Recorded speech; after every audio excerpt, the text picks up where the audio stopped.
Olá! Hoje nós vamos conversar sobre o tratamento da derme. Por que tratar a derme antes de fazer os nossos outros tratamentos dentro da harmonização facial?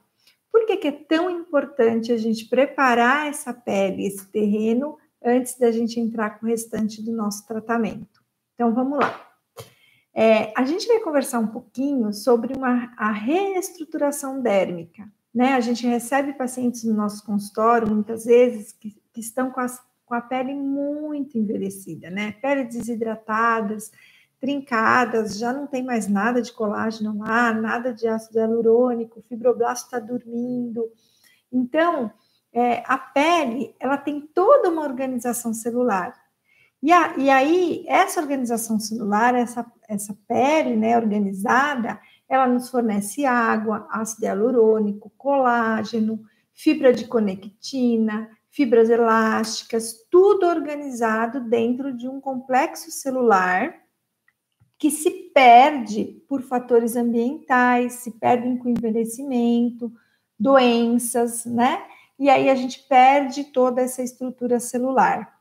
Quando a gente fala em doenças, como exemplo, a gente tem o vitiligo, o lúpus, a erisipela, né? Fatores ambientais aí, né? Falando em meio ambiente, o cigarro, o sol, a alimentação inadequada, né? Que leva à destruição do colágeno. Um paciente que fuma, é muito difícil a gente fazer a reestruturação dessa pele, né? Porque a oxidação é muito grande, né? Numa velocidade muito maior a oxidação pelo cigarro do que o que a gente consegue produzir ali em termos de matriz extracelular, né? De produzir matéria-prima nessa matriz extracelular.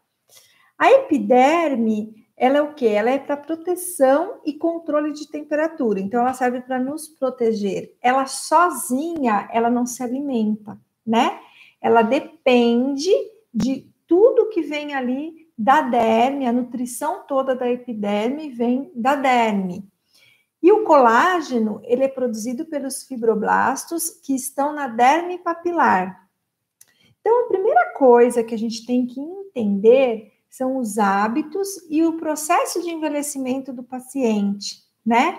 Então, a gente tem que entender, por exemplo, um paciente que trabalha no sol, né, no interior, por exemplo, a pessoa veterinário que vive lá cuidando de gado, vive no sol, exposto, muitas vezes não se protege, né? Muitas pacientes falam, não, mas eu me cuido, eu uso boné, uso viseira, aí você vê as fotos, está tudo lá nas piscinas, nas praias, só de óculos escuro, né, sem proteger do sol, ou pessoas que hoje até se protegem, mas já se expuseram durante muitos anos, né, ao sol. A gente não tinha todo esses protetores solares que a gente tem hoje, essa cultura de proteger, né? Há uns anos atrás, a gente ia, eu mesmo quando era criança, ficava ali na piscina e a gente ia dormir tudo ardido, todo queimado, o rosto todo queimado, né? E essa pele sofria essa agressão do sol, né?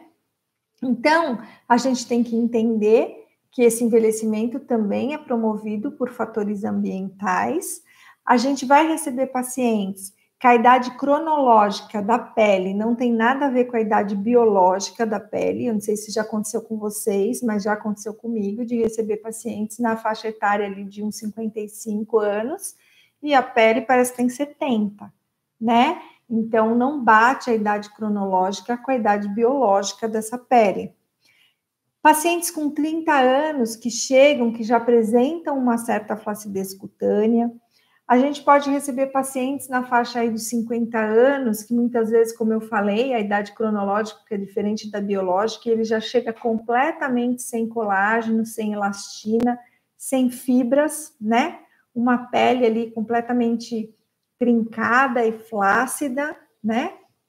E aí a gente vai entrar com o nosso tratamento de reestruturação epidérmica. Que essa reestruturação epidérmica, ela vai dar fatores que a pele precisa para trabalhar. Então, fatores de regeneração a partir da matriz extracelular, porque o que comanda toda essa reestruturação epidérmica é a matriz extracelular, tá? Então, a primeira coisa que a gente tem que saber fazer é o diagnóstico dessa flacidez. Se existe somente uma flacidez cutânea ou se existe uma flacidez tissular, porque tem diferença e o resultado que nós vamos ter no tratamento também é diferente e as terapias também serão diferentes, né? A flacidez cutânea, normalmente ela está ligada ao quê? A alimentação inadequada, o sol que agride, desidrata a pele, aí aquela está com os poros abertos, né? Porque é assim que acontece, né? Ocorre uma agressão, aí abre os poros. A gente tem que entender a alimentação desse paciente. Muitas vezes a gente não tem beta-caroteno, os linoleicos, né, que é ômega 6, ácido caprílico na alimentação do paciente. Muitas vezes a gente vai ter que repor isso, né? Essa flacidez mais leve, essa flacidez cutânea, normalmente nós conseguimos recuperar com algumas terapias que a gente faz no consultório. Agora, se você recebe um paciente ali de 49, 50 a 60 anos, vamos falar assim, com uma flacidez uma flacidez tissular, né? A flacidez tem tecido mole, você percebe que a tonicidade da pele já foi perdida, perde a capacidade da pele de voltar ao seu estado de sustentação, né? O músculo, a gente faz os movimentos musculares, essa pele dobra e não volta, né? Se colocar um preenchimento numa pele com essa flacidez, com um tecido mole frouxo, você vai precisar de muito material. E você tem que fazer um bom diagnóstico de quanto tá, né? De mensurar essa flacidez antes de preencher, porque além da quantidade exagerada de material para você preencher, esse preenchedor pode se deslocar. Então, assim, muito cuidado com os pacientes mais maduros e que apresentam um certo grau de flacidez, né? Nessa fase, eu gosto, vocês sabem que eu trabalho muito com reestruturação de face envelhecida, de fazer um tratamento para melhorar a condição de pele. Gente, nós não melhoramos a condição de pele do dia para a noite. A pele, ela é incansável, é um tratamento. O paciente não vai chegar lá para você com 50 anos, com uma pele flácida, uma pele com estado de envelhecimento, e aí você vai fazer ali uma sessão e você vai recuperar a pele desse paciente. Isso não existe, né? Você vai precisar fazer um tratamento intensivo nessa pele para melhorar essa condição de pele. Após melhorar essa condição, aí você parte para um bioestimulador. Às vezes, só para melhorar essa condição de pele, você entrar com um bioestimulador, esse paciente fica se tratando mais de ano para conseguir um resultado legal do tratamento, tá? Para você conseguir estimular o fibroblasto a produzir colágeno, tá certo? Porém, essa resposta também é individual de cada paciente. Depende de tudo aí que a gente conversou, das condições sistêmicas, né? Por exemplo, condições hormonais desse paciente, hidratação, oxidação, né? Às vezes é uma paciente que aí faz maratonista, vive, né, corre muito, oxida demais e não faz a reposição adequada, e aí você vai ter mais dificuldade para recuperar essa pele. Então, mesmo essa resposta do tratamento, desse tratamento de derme, eu depois parto para o uso de bioestimuladores para tentar aumentar a espessura dérmica, a resposta também é individual, tá certo? E toda vez que você tiver um paciente, existem alguns sinais de flacidez cutânea, né? Normalmente o paciente que chega com uma pele manchada, com poro aberto, com oleosidade, normalmente esse paciente terá essa flacidez cutânea, né? E nós temos alguns tratamentos básicos, né? Lógico, isso daí, eu, inclusive, essa parte de pele, eu tenho parcerias, né, de profissionais que entendem muito de pele para dar suporte para conseguir tratar a pele do paciente, né? E é uma área, assim, que abrange muitos tratamentos, mas alguns tratamentos básicos, né? A gente tem que lançar mão ali e saber fazer no nosso paciente. Se você não faz, você indica para um profissional que seja especializado em pele para fazer, né? Então, aqui, só para a gente ter ideia de como funciona, a pele, ela precisa de água, de antioxidante, de indutor e fator de crescimento, tá? Os cremes que a gente utiliza, hidratante, eles não conseguem hidratar a pele como um todo. Por quê? Porque abaixo da epiderme a gente tem estatocórneo. Que o estatocórneo ele é fechado, o creme não passa ali. Por quê? Ele é fechado para não entrar nenhum patógeno oportunista nessa pele e infeccionar essa pele, né? Você adquirir ali uma doença. E desse estatocórneo sai o quê? Folículo piloso, água e óleo, tá certo? Então, a hidratação da pele, ela se dá por água. Então, você tem que orientar o seu paciente a realmente beber água, tá? Para quê? Para hidratar e diminuir radical livre. E existem alguns ativos que a gente usa na intradermoterapia. Por que a intradermoterapia é importante quando você pega uma pele nessa condição, que você vai começar a trabalhar com tratamentos estimuladores de colágeno, né? Porque com a intradermoterapia você consegue romper esse estatocórneo e depositar água na derme, tá? Você vai depositar os ativos lá na derme para que essa pele trabalhe para você. Então, né, para a gente fazer a hidratação, né, para a gente dar água para essa pele, então você tem que ter lá na sua intradermoterapia o ácido hialurônico a 0,2%, por exemplo, a biotina também pode ser usado, coenzima Q10, que é um antioxidante, mas também traz água, né? Tem o copipeptídeo, que também hidrata, também traz água. Então, como eu falei, além da hidratação, você precisa do antioxidante, do indutor de colágeno e do fator de crescimento, né? O antioxidante, a gente tem o alfa-lipóico, né, que a gente fala, a coenzima Q10, glutationa, o silício orgânico, né, que é muito conhecido, muito usado também como antioxidante. A gente tem indutor de colágeno, como a vitamina C, por exemplo, a glucosamicana também é um indutor de colágeno, e todos os fatores de crescimento. Tá certo? Então, quando a gente vai mandar manipular ou vai escolher uma intradermoterapia, é importante que tenha, né, um hidratante, um antioxidante, um indutor de colágeno e um fator de crescimento, tá? Porque para formar colágeno, a gente precisa de matéria-prima, né? Precisa dessa matéria-prima.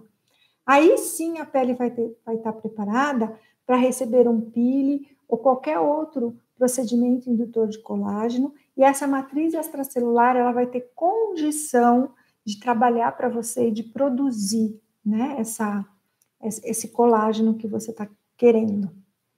Só que para a gente ter resposta de tudo isso, a gente também tem que ter ajuda do nosso paciente, né? Então, o paciente tem que tomar água, tem que usar protetor solar. E muitos pacientes, ele fuma, não se alimenta bem. Aí, nesses casos, a gente pode lançar mão de um antioxidante oral também, né? A gente tem vários no mercado, mas a gente tem, por exemplo, o ácido caprílico, que é coco, né? Que é um potente antioxidante oral. Então, a gente pode receitar para o paciente tomar, né? Por boca mesmo, um antioxidante, para ajudar nesse processo, né? E, além disso, esse paciente vai precisar de um home care também. Então, a gente precisa do tratamento que a gente vai fazer lá no consultório, para devolver toda essa matéria-prima para a nossa pele.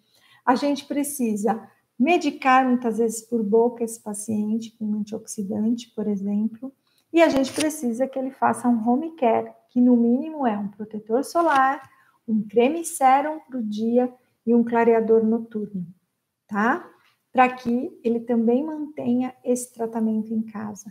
Esse paciente tem que entender que é um tratamento, que é um processo. Muitas vezes, para reestruturar uma pele, a gente leva aí, às vezes, mais de ano em intradermoterapia, os tratamentos que a gente faz em indutor de colágeno, bioestimulador, enfim, a gente fica trabalhando essa pele para que a gente tenha uma resposta, tá certo?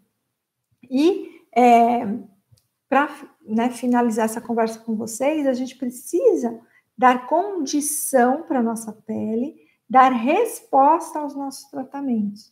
Precisamos de um solo fértil, com matéria-prima para produzir colágeno, e depois entrar com tratamentos indutores de colágeno. O que acontece? Muitas vezes a gente recebe o paciente e o paciente vem, por exemplo, procurando um preenchimento. Pode ser até um preenchimento labial, por exemplo. E o que acontece é que esse preenchedor, você não vai ter um sucesso no seu tratamento e às vezes você vai até denegrir a sua imagem, porque o paciente vai achar que ele gastou e que ele não teve resultado, porque você não teve condições, né, ali de terreno, eu costumo falar, para aplicar, por exemplo, esse preenchedor, né? Então, você precisa realmente dar condição para essa derme receber esse preenchedor.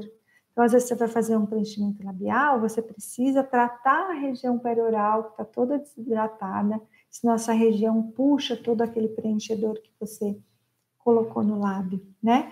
Ou muitas vezes você coloca um preenchedor na área de malar mesmo, some esse preenchedor. Você fala, gente, o que aconteceu? Sumiu, né? E você faz uma toxina, por exemplo, a pele está toda trincadinha, aí você só vai tirar a ruga dinâmica, só que tem tanta ruga estática, fininhas ali, algumas até mais profundas, que não aparece o seu tratamento. Por quê? Porque o tanto que você esticou aquele tecido, a própria toxina, né, que a gente paralisa, não foi suficiente para tirar, né, para amenizar aqueles trincos da ruga estática, né? Por quê? Porque precisa de um tratamento prévio para você depois fazer esses tratamentos mais invasivos. Então, preparar mesmo essa derme para depois a gente entrar com os outros tratamentos indutores de colágeno e preenchedores, tá certo? E você? Quais os protocolos de pele que você costuma usar no seu paciente? Você tem alguma dúvida sobre isso? O que você quer saber a respeito disso? Deixa aí nos comentários que a gente vai conversando, vai tocando ideia de protocolo. E se você gostou do vídeo, compartilha com seu colega aí de profissão e logo a gente se vê. Até mais!